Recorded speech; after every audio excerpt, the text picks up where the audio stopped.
നമ്മളുടെ ഒരു ഇടപെടലില്ല എങ്കിൽ ഇവരുടേതായ കളികളാണ് ഇവർ ചെയ്യുക.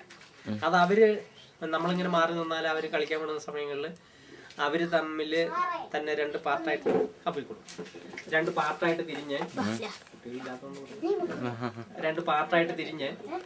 അവര് തന്നെ ഒരു മത്സര രൂപേണ ആ കളികൾ ചെയ്യുകയും, കളികൾ എന്ന് പറഞ്ഞാൽ അതിന് സമയമൊന്നുമില്ല, എത്ര സമയം വേണമെങ്കിലും കളിക്കാൻ ഇഷ്ടമുള്ളവരാണ്. കളിയാണ് പ്രധാനമായിട്ട് ഇവർക്ക് താല്പര്യമുള്ളത്. ഏതെങ്കിലും കളികൾ നമുക്ക് തിരിച്ചറിയാൻ പറ്റുമോ? ഏതൊക്കെ കളികളാണ് ഇവർ കളിക്കുന്നത്, അങ്ങനെ എന്തെങ്കിലും തിരിച്ചറിഞ്ഞിട്ടുണ്ടോ? ഇവര് പിന്നെ എല്ലാ കളികളും, കോട്ടികളി, അതുപോലെ ഫുട്ബോൾ കളി, അതുപോലെ കുട്ടിയും കോലും കളിക്കുക. അത് ഈ കളികൾ, ഈ കുട്ടിയും കോലും കോട്ടിക്കളി എന്നൊക്കെ ഉള്ളത് ഇവർക്ക് ഇങ്ങനെ വാമൊഴിയായിട്ട് പകർന്നു കിട്ടിയിട്ടുള്ള കളികളാണോ? അവരത് അവരുടെ ഒരു പരമ്പര പോലെയുള്ള കളികൾ, തുടർന്ന് വരുന്ന കളികളാണ്.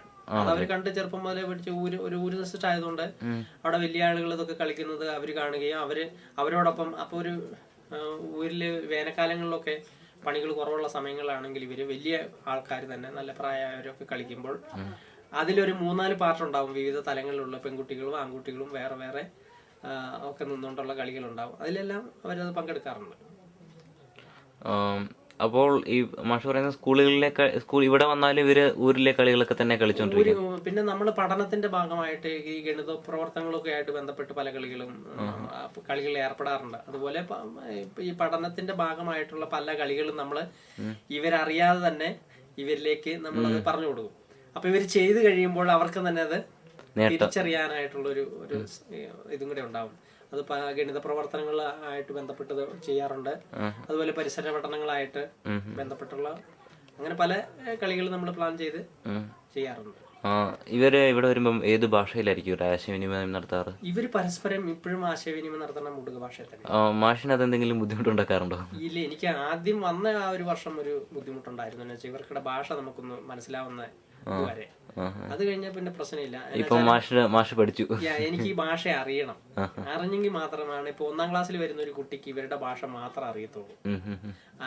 1-ാം ക്ലാസ്സിൽ നിന്നല്ല, വലിയ മുതിർന്ന ക്ലാസ്സിലും പല ഭാഷകൾ മലയാളത്തിൽ അങ്ങോട്ട് പറയുമ്പോൾ അത് അവരുടെ ഭാഷയിൽ കൂടി മിക്സ് ചെയ്ത് നമ്മൾ പറഞ്ഞു കൊടുത്തെങ്കിൽ മാത്രമേ അവർക്ക് അത് ശരിക്ക് നമ്മൾ പറയുന്നത് അതിന്റെ വ്യക്തത കിട്ടത്തുള്ളൂ.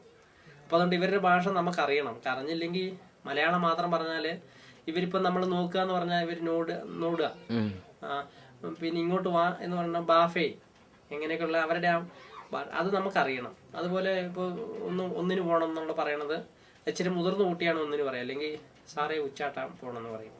സാധാരണഗതിയിൽ എനിക്ക് ആദ്യം ഒരു വർഷം അങ്ങനെ ഒരു അബദ്ധം പറ്റി.